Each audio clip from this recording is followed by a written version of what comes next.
नमस्कार शेतकरी मित्रांनो।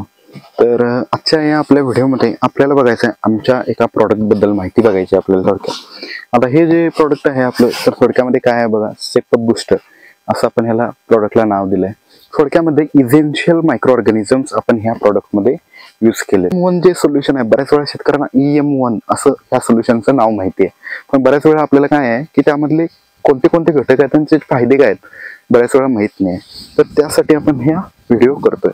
आता हा जो प्रोडक्ट आहे बघा, तर ह्याच्यामध्ये सिंपल मध्ये सांगतो, ह्याच्यामध्ये पहिला जो कंटेंट आहे तो आहे रोडोसोडोमोनास पॅलेस्ट्रिस। आता रोडोसोडोमोनास पॅलेस्ट्रिस जो आहे थोडक्यामध्ये फोटोसिंथेटिक बॅक्टेरिया आहे, म्हणजे प्रकाश संश्लेषण वाढवणारा जो आहे तो घटक आहे थोडक्यामध्ये, लक्षात घ्या रोडोसोडोमोनास।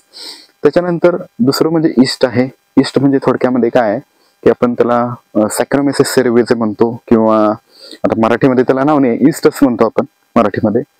तर त्याच्यानंतर तिसरा जो आहे तो आहे लॅक्टोबॅसिलस। लॅक्टोबॅसिलस जो आहे तो लॅक्टोबॅसिलस मधून आपण केसी हा स्ट्रेन घेतलेला आहे याच्यामध्ये, आणि ह्याचा फायदे काय आहेत आपण आपल्या ह्या व्हिडिओमध्ये बघूया।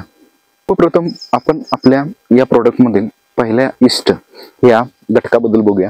तर ईस्ट म्हणजे थोडक्यात काय, सॅक्रमेसिस सेरेविस, जसं मी मगाशी सुद्धा तुम्हाला म्हटलो, मराठीमध्ये त्याचं काही नाव नाही आहे तसं। आता ईस्टचा फायदा काय बघा, ज्यावेळी आपण आपल्या पिकाला ईस्ट देतोय तर त्याचा फायदा होतो की ग्रोथ हार्मोन्स, त्यानंतर विटॅमिन्स जे आहेत ते तुमच्या पिकाला उपलब्ध होतात, लक्षात घ्या। आता ग्रोथ हार्मोन्स म्हणजे थोडक्यामध्ये कोणते, जसं उंची वाढवणारे असतील, पानाचा कलर चेंज करणारे असतील, हे जे काही ग्रोथ हार्मोन्स आहे हे तुमच्या पिकाला उपलब्ध होतात आपल्या ह्या ईस्टमुळे, पहिल्या घटकामुळे। त्यानंतर दुसरी गोष्ट म्हणजे आपल्या पिकामध्ये बघा बॅक्टेरियाची जी एनर्जी आहे, थोडक्यात बॅक्टेरिया आपल्या पिकाला बनलेला राहतो। त्याशिवाय आपल्या पिकामध्ये जे पडलेलं काही काडी कचरा पालापाचोळा काय असेल त्याचं डिकम्पोजिशन करण्याचं काम सुद्धा काय करतो, ईस्ट करत असतो, हे लक्षात घ्या। आता दुसरा जो आपला घटक आहे तो आहे रोडोसोडोमोनास पॅलेस्ट्रिस। तर हा जो घटक आहे थोडक्यात बघा की आपल्याला म्हणता येईल की हा फोटोसिंथेटिक बॅक्टेरिया। फोटोसिंथेटिक बॅक्टेरिया म्हणजे काय, पिकामध्ये प्रकाश संश्लेषण वाढवायचं जे काम आहे तो आपला हा बॅक्टेरिया करत असतो, रोडोसोडोमोनास पॅलेस्ट्रिस। तर त्याचा तुम्ही उपयोग ह्याच्यामध्ये करू शकता। त्याशिवाय आणखी काय फायदा बघा की ॲटमॉस्फेरिक जे काही म्हणजे जे नत्र आहे तुमच्या पिकामध्ये, हवेतून नत्र घेणं, तर हे आपला हा सुद्धा प्रोडक्ट करत असतो।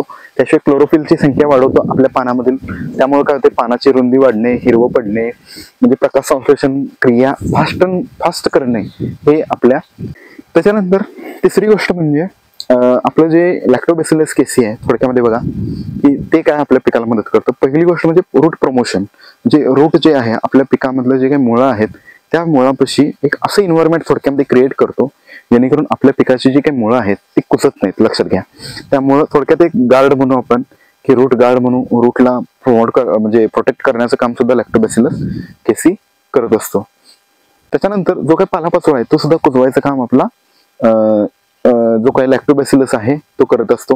आणि त्याशिवाय सांगण्यासारखं काय, जे काही बुरशी आहे, अपायकारक बुरशी आपल्या पिकाला, तर त्याला कंट्रोल करायचं काम जे आहे ते सुद्धा कार्य जे आहे ते लॅक्टोबॅसिलस केसी करत असते। अशा पद्धतीने हे तिन्ही जीवाणूची काय सांगड आहे अशा प्रकारे की तुमच्या पिकाला खूप चांगलं ठेवण्यासाठी। आता बऱ्याच वेळा EM1 बरेच लोक मी बघितले की डाळिंबमध्ये स्पेशली मला वापरताना दिसले, पण तुम्ही EM1 कुठल्याही पिकाला वापरू शकता, कुठल्याही याच्या प्रकारचं बंधन नाहीये। कुठल्याही पिकाला तुम्ही आपलं जे EM1 आहे सोल्युशन ते वापरू शकता, आणि ह्याचा काउंट सुद्धा आपल्या ह्या प्रोडक्टमध्ये खूप चांगला आहे। 5 लिटरची ही कॅन आहे, त्याच पद्धतीने आपल्याकडे 1 लिटरमध्ये सुद्धा उपलब्ध आहे। जर तुम्हाला एका एकराला जर सोडायचं असेल तर अंदाजे तुम्ही कमीत कमी 5 लिटर तरी सोडू शकता। स्पेशली जे लोक डाळिंब, त्यानंतर पेरू, त्याच्यानंतर म्हणजे फळ असतील तर अशा पिकामध्ये तुम्ही नक्कीच याचा उपयोग करा। त्याचा फायदा काय की मुळांना खूप चांगलं प्रोटेक्ट करण्याचं काम जे आहे ते EM सोल्युशन करत असतं, लक्षात घ्या। आणि त्याशिवाय एक टोटल सर्व मिळून जर कार्य म्हटलं तर आपल्या मुळांचं अपटेक सुद्धा चांगलं ठेवण्याचं काम तर EM1 करू शकतो।